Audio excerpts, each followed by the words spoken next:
Hello and welcome everyone. देखिए आज एक और आरटीआई का रिप्लाई आया है और उस आरटीआई में क्या क्या क्वेश्चन पूछे गए थे कैंडिडेट के द्वारा और रिप्लाई उन्होंने क्या दिया है, आइए सब कुछ देखते हैं इस वीडियो में। तो सबसे पहले आप देख लीजिए यहाँ पे कि इस कैंडिडेट ने पूछा क्या क्या था। ठीक है, पूछा ये था कि फीमेल कैटेगरी की आरओ और एआरओ बोथ के लिए कट ऑफ क्या है। ठीक है, फर्स्ट क्वेश्चन ये था, तो इसका आंसर भी आप पहले देख लीजिए। पूछा क्या है, फीमेल कैटेगरी की आरओ और एआरओ बोथ के लिए कट ऑफ क्या है। फीमेल कैटेगरी पूछा है और उन्होंने कैटेगरी को भी कैटेगराइज कर दिया था, मतलब एक ही कैटेगरी के अंदर बांट दिया था फीमेल को भी। तो कुल मिला के पूछा जो गया था वो आपने पढ़ लिया। अब इसका रिप्लाई पढ़िए कि the cut off for you are women in ARO 98.35 minimum entry score marks and 99.98 maximum. ठीक है, ये था। तो इन्होंने सिर्फ यू आर वुमेन की बताई है, बाकी फीमेल कैटेगरी में बहुत नीचे भी गई है कट ऑफ। और इन्होंने कैटेगराइज किस बेस पे किया है, जिस केस का को इन्होंने मेंशन किया है नोटिफिकेशन में, उस केस की तो सुनवाई ही नहीं हुई है। तो ये यहाँ पे भी एक पॉइंट फंस सकता है इनका।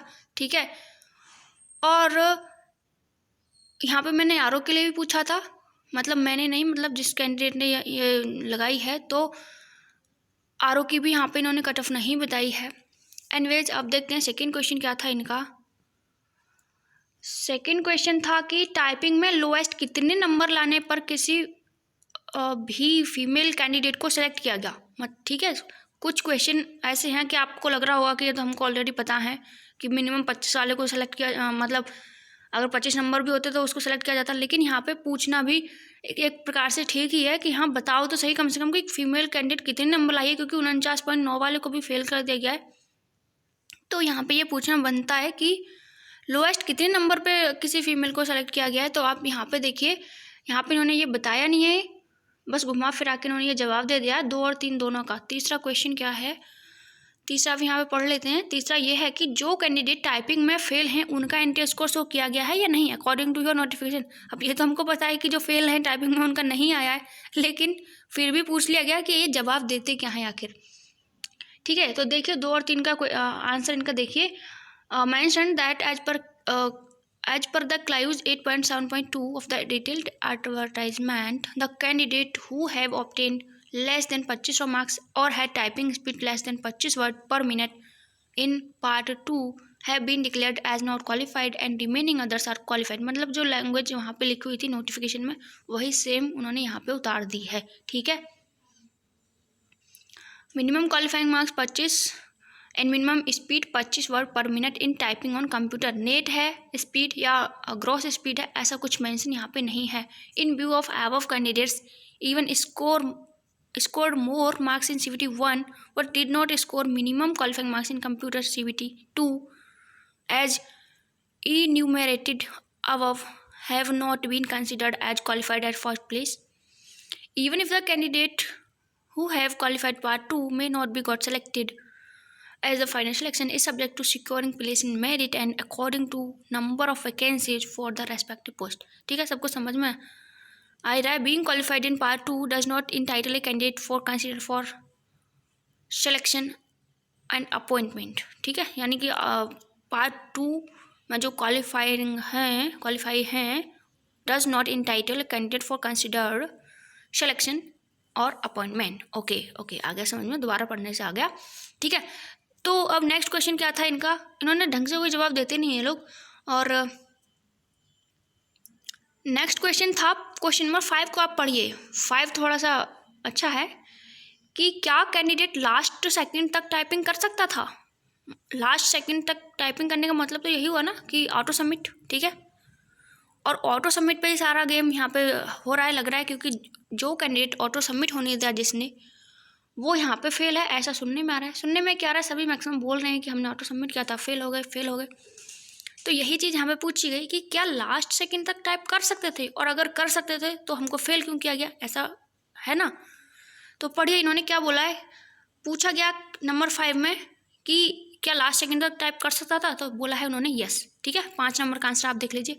अच्छा, क्वेश्चन नंबर 4 का भी आंसर देखते हैं। 4 में ये है कि टाइपिंग में कैंडिडेट को कितने वर्ड टाइप करने के लिए दिए गए थे, मतलब एग्जैक्ट वर्ड पूछे गए थे यहाँ कैंडिडेट के द्वारा कि कितने वर्ड थे उसमें, लेकिन उन्होंने ये बताया ही नहीं कि कितने वर्ड थे, बस यही लिख दिया है जो नोटिफिकेशन की लैंग्वेज थी कि approximate 500 words were given to the candidate for type. Approximate 500, अरे हम एग्जैक्ट पूछ रहे थे लेकिन उन्होंने फिर अप्रॉक्सीमेट 500 कर दिए। ठीक है, तो हमने तो पूरा टाइप किया था। अब इस कैंडिडेट ने पूछा कि बताइए, लेकिन उन्होंने कुछ नहीं बताया। अच्छा, 6 पर क्या पूछा है, 6 पर देख लीजिए। 6 पर भी एक अच्छी बात पूछ ली है इन्होंने कि आपके सिस्टम पर 19 मिनट में ये लिख कर आना कि you can not type exceed word. आप सब ने भी ये सब देखा होगा, जब आप टाइप कर रहे थे तो ये चीज़ लिखी हुई आई थी कि you can not type exceed word. Even मेरे में भी आई थी। ठीक है, मेरे में भी 2 बार आया था, 2 बार नहीं मतलब दोनों एग्जाम्स में आया था ऐसा, आरओ में भी और एआरओ में भी। तो you can not type exceed words से क्या प्रूव होता है कि उस कैंडिडेट की उसको दिए गए सभी वर्ड टाइप कर लिए हैं। ठीक है, मतलब उसका मतलब क्या था, क्या उसका ये मतलब था कि जितना भी आपको टाइप करना था वो आपने टाइप कर लिया है। तो इसका जवाब क्या आया है, देखिए।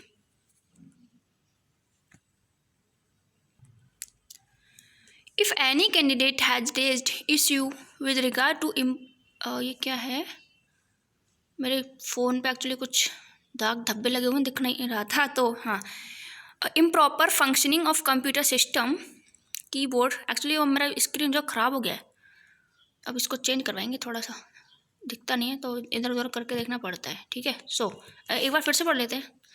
If any candidate has raised issue with regard to improper functioning of computer system keyboard the same might have been addressed then and there by the service provider if reported during the examination. मतलब क्या है इस चीज़ का, हमने तो बस इतना सा पूछा था कि जो लिख कर आया था you can not type exceed word, उसका मतलब क्या था कि क्या हमने 100% टाइप कर लिया तब लिखा हुआ है वो, लेकिन यहाँ पे कुछ और ही बोल रहे हैं ये।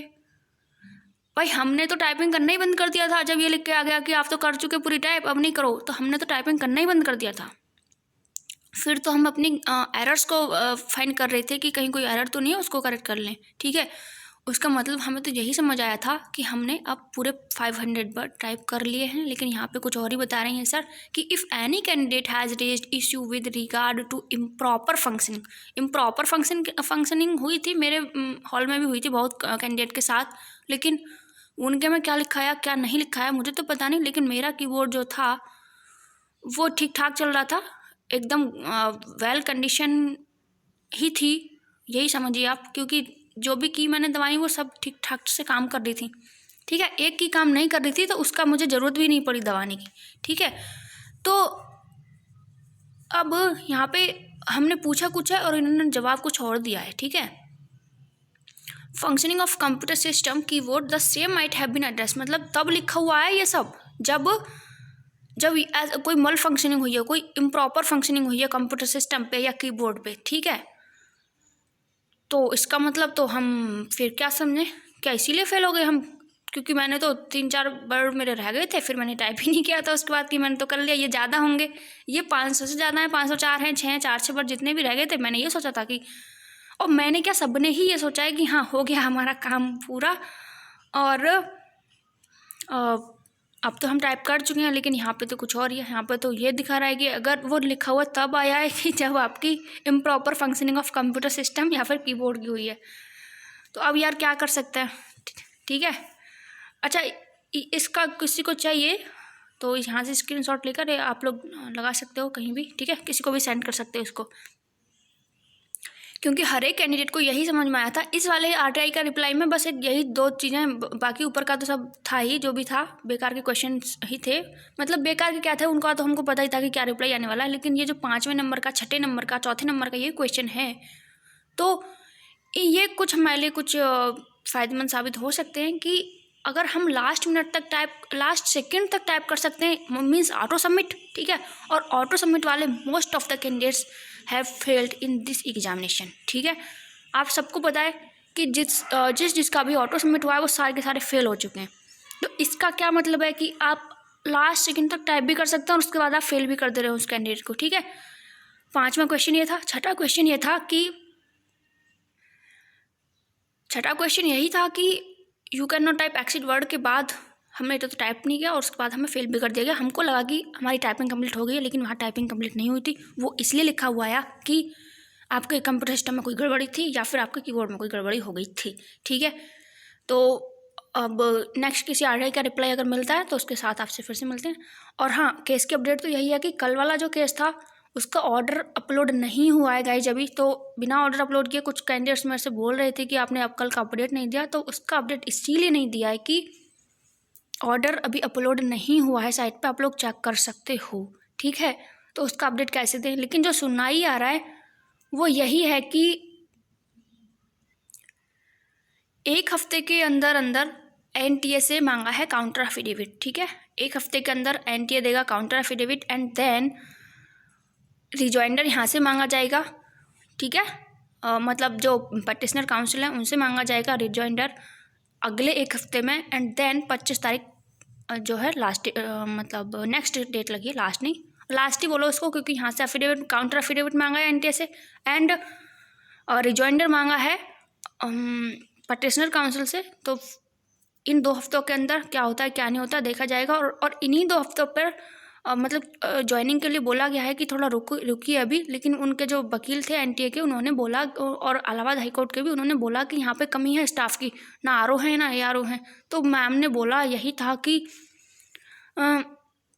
क्या अब तक काम नहीं चल रहा था कोर्ट में, तो और चल जाएगा 15-20 दिन, ठीक है, ये बोला था। अदरवाइज ये लोग झट से ज्वाइनिंग देने के चक्कर में थे। लेकिन अभी 1 हफ्ते का टाइम तो एनटीए को है एंड देन अगले हफ्ते में पटिशनर काउंसिल रिजॉइंडर फाइल करेगा और उसके बाद 25 तारीख को सुनवाई होगी।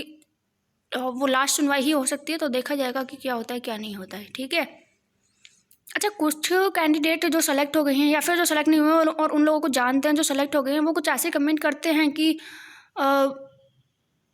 अब क्या बोलें, खैर छोड़िए इन चीज़ों को। अब फेस तो सभी कर रहे हैं, जब भ्रष्टाचार हो रहा है तो फेस तो जिस मतलब ऐसा नहीं है कि सारे कैंडिडेट इसमें पैसे देके सिलेक्ट हुए, ऐसा तो बिल्कुल भी नहीं है। मैंने कब कहा ऐसा, मैंने कभी कहा ही नहीं। बहुत सारे कैंडिडेट का ऐसे खुद पढ़ के मेहनत से हुआ है। जो कम नंबर वाले हैं, एक तो जो 193 194 लाने वाले हैं, तो ये तो इम्पॉसिबल ही था, उनको तो समझ लीजिए आप, ठीक है। लेकिन जैसे अगर मैं सोनी शर्मा का ही नाम लूँ, 190 पे सेलेक्ट हुई है लड़की, तो क्या ये तो पढ़ के ही हुई है ना, इसकी तो अपनी मेहनत से हुई है ना। 200 तक 210 तक इतने 220 तक भी ये कैंडिडेट तो अपनी मेहनत से ही सफल हुए हैं। तो अब उनको तो टेंशन होनी है, ये तो हम भी जानते हैं टेंशन होनी है। अभी वीडियो का क्या हुआ था आपको नहीं पता, हम भी तो क्वालिफाइड हैं वीडियो में और हम भी तो बाहर बैठे हैं। अब सुप्रीम कोर्ट में केस लड़ा जाएगा, तो बताइए। तो कहते हैं कि उनकी मेंटल कंडीशन ऐसी है, तो भैया मेंटल कंडीशन जो है वो वीडियो वाले कैंडिडेट की भी तो देखो, वो फेस कर रहे हैं तो आप भी फेस करो, जो होगा देखा जाएगा। इस वाली मेंटेलिटी को रखो आप, जो होगा देखा जाएगा। अब ऐसा नहीं है कि कल एक कमेंट था, किसी ने बोला कि उनकी मेंटल कंडीशन ऐसी है जो सेलेक्ट हैं कि कुछ कर ना लें, तो भैया ऐसा काहे कर रहे हो। वीडियो वाले कैंडिडेट को देखो, वो भी तो सेलेक्ट थे, 1900 कैंडिडेट थे वहाँ पे, वो भी तो बाहर बैठे हैं। ऐसा तो नहीं है कि सारे के सारे पैसे दे के सेलेक्ट हुए हों, लेकिन धांधली पाई गई। वीडियो का एग्जाम अगर वो करा रहे हैं तो अब जब पहले सेलेक्ट हुए थे आप, तो अब तो आप और भी ज़्यादा पढ़ चुके हो, 2-3 साल हो चुके हैं, तो अब क्यों नहीं हो गए आप। तो इतना डर काहे रहे हो आप, मेंटल कंडीशन अपनी आप खराब कर काहे रहे हो। हम तो नहीं कर रहे हैं अपनी खराब, हम भी तो फेल हो गए, वहाँ पे फेल हो गए। तो अब क्या है, अब हमारा रेलवे मेन एग्जाम लगा हुआ है, CBT 2 लगा हुआ है, और इधर हमारा UPSSC में DB होना है, वहाँ पे अभी फाइनल रिजल्ट आना है, वहाँ पे देखा जाएगा क्या होगा क्या नहीं होगा। मेंटल कंडीशन तो हम ख़राब नहीं कर रहे ना अपनी, अब जो होगा देखा जाएगा। तो बस इतना ही कहना है कि अब जो होगा देखा जाएगा, कोर्ट के ऊपर है। अपनी मेंटल कंडीशन कोई ख़राब मत कीजिए, चिल करिए चिल। अच्छा हाँ, एक चीज़ और बताती हूँ मैं आपको कि ये थोड़ी मज़ेदार बात है कि जो कैंडिडेट वहाँ से करा के आ रहे हैं ना DB, तो अब उनको टेंशन तो है गाइज, अब इतने सारे केसेस चल रहे हैं तो टेंशन तो है, ये तो सबको पता है कि टेंशन है उनको। तो उन्होंने वहाँ पूछा, तो एक रजिस्ट्रार थे वहाँ पे, तो उन्होंने बोला कि कुछ नहीं होगा, कुछ दिन शोर मचेगा, आप चिल करिए चिल, 15-20 दिन रुक जाइए, आपकी ज्वाइनिंग होनी है, ठीक है। तो उनको तो पहले से ही पता है कि क्या होना है क्या नहीं होना है। अब ये खबर सच है या झूठ है मुझे तो पता नहीं, क्योंकि मेरा तो DB हुआ नहीं वहाँ पे, लेकिन सुनने में आया है। अब सुनी सुनाई बातों को बोलना ये भी थोड़ा, अब क्या कहें इसके बारे में, खैर। लेकिन जो मैंने सुना वो मैंने आपको बता दिया, इससे ज़्यादा मुझे इसके बारे में कुछ नहीं पता। और अब जैसे किसी और RTI का रिप्लाई आता है यहाँ पे तो 3-4 क्वेश्चन थे, ये अच्छे क्वेश्चन हैं और रिप्लाई भी ठीक ठाक ही हैं। तो देखते हैं क्या होता है क्या नहीं होता है, और मिलते हैं आपसे किसी नेक्स्ट सेशन में। तब तक के लिए नमस्कार। अगर आपको वीडियो पसंद आया हो, बातें ठीक ठाक हो, तो आप इसको अगर चैनल पर नए हैं तो सब्सक्राइब कर दीजिए। एंड अगर बस okay, thank you so much and bye bye.